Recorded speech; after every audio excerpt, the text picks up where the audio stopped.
faire ça que Paris Saint-Germain fait aujourd'hui avec vous.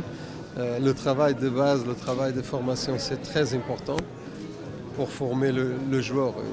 Et sincèrement, c'est un peu une surprise pour moi, que j'ai écouté, que la formation ici, ça se travaille pas trop bien. Quand tu sais que la Turquie, c'est un pays de football, il a des joueurs de grand talent, c'est uniquement formé bien, avec des entraîneurs de qualité. Et je suis sûr que dans un futur proche, il va sortir plus de joueurs turcs de grande qualité. Paris Saint-Germain akademisinin yaptığı gibi altyapıya önem vermek gerekiyor. Ben şaşırdım açıkçası buraya gelince.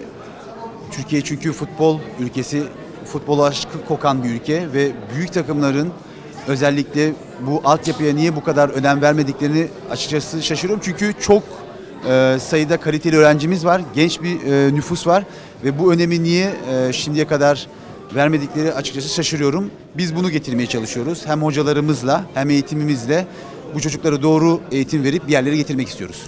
Pas tout le club pour avoir le joueur de sa formation dans son équipe. Türk takımları şu kafada, şu mantalitede satın alalım. Parayı verelim, satın alırım. Aslında kendileri yetiştirip aldıkları oyunculardan kaliteli oyuncu çıkartabilirler. Biraz o tarafı düşünmeleri lazım. Peki ligimizi takip ediyor musunuz? Türkiye Ligi hakkında neler söylersiniz? Qu'est-ce que tu penses du championnat turc? Est-ce que tu suis un peu le championnat turc? Portekiz'den takip ediyorum çünkü Portekiz'de bazı maçları yayınlıyorlar. Çok güzel bir lig şöyle çünkü her sene 4-5 tane takım kafaya oynayan takım mücadele ettiği için bu ligin bence seviyesini arttıran bir durum. Ne kadar çok takım kafaya oynarsa o kadar ligin kalitesi artar. Tabii ki tutku çok büyük taraftarlarda. Onun için yakinen takip ediyorum. Altyapıdaki isimlerden bahsettik. C'est de grands joueurs, mais toujours la Turquie a eu de grands joueurs. Et moi que j'accompagne la sélection de Portugal, de la formation, je vais déjà pas mal de fois avec certaines sélections de Turquie. Et toujours tu vois des joueurs de grande qualité. Je suis sûr que si tu augmentes la qualité de formation, et si tu as plus de joueurs dans la formation, c'est sûr que le futur de la Turquie de joueurs turcs va être très grand. Tabii ki takip ediyorum, tanıyorum. Türkiye zaten her zaman büyük futbolculara sahip oldu. Önemli olan bu sayıları çoğaltmak ve bunu nasıl çoğaltırız? Doğru bir eğitimle, doğru bir altyapı koordinasyonuyla bunu tabii ki arttırabiliriz. Ben zamanımda Portekiz milli takımıyla oynarken Türk milli takımına karşı çok maç yaptım ve her zaman büyük oyuncular oldu. Önemli olan bu sayıyı arttırmak, onun için de altyapıya önem vermek lazım.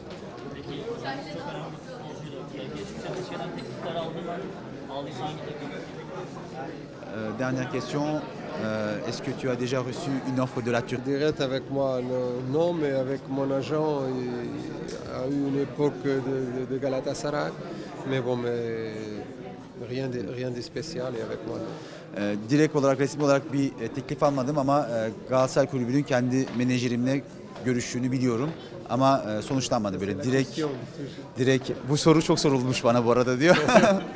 Galatasaray demişken son olarak Benfica eşleşmesi hakkında neler söylersiniz? Dernière question, Galatasaray Benfica. Oui, c'est un match, comme je disais avant, c'est un match très intéressant avec deux grandes équipes, deux équipes ça rassemble un petit peu, deux équipes qui sont très fortes dans son championnat et j'espère qu'on va avoir un grand match. Biraz önce de bu maçla ilgili fikirlerimi paylaştım. Çok similer iki takım, çok benzer iki takım. Kendi ülkelerinde büyük takımlar bunlar. Çok enteresan bir maç olacak. Herkesin ilgisini çeker bu maç. Okay, thank you.